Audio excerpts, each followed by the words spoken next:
Hi అండి. వేసవి తాపాన్ని తగ్గించే మసాలా మజ్జిగ అయితే చేస్తున్నాను. దానికోసం ఒక గిన్నెలోకి 1 కప్పు పెరుగు వేసుకోవాలి. పెరుగుని బాగా మెత్తగా చిలుక్కోవాలి.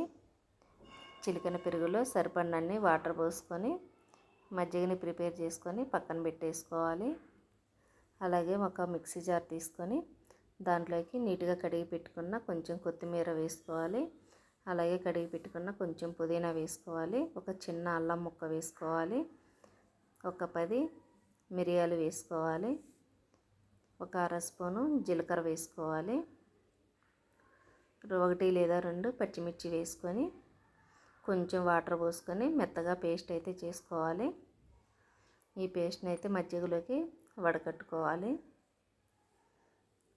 వడకట్టుకున్నాక దాంట్లోకి టేస్ట్ తగ్గట్టు సాల్ట్ వేసుకోవాలి. అలాగే ఒక నిమ్మకాయని పిండుకొని మజ్జిగని బాగా కలుపుకొని సర్వ్ చేసుకోవడమేనండి. మనకి కొంచెం టైం ఉంటే ఫ్రిడ్జ్లో పెట్టుకొని తాగితే మజ్జిగ ఇంకా పొట్టకి చల్లగా హాయిగా అనిపిస్తుంది.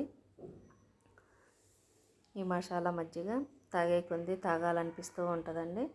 అంత టేస్టీగా ఉంటాయి. Like, share, subscribe my channel.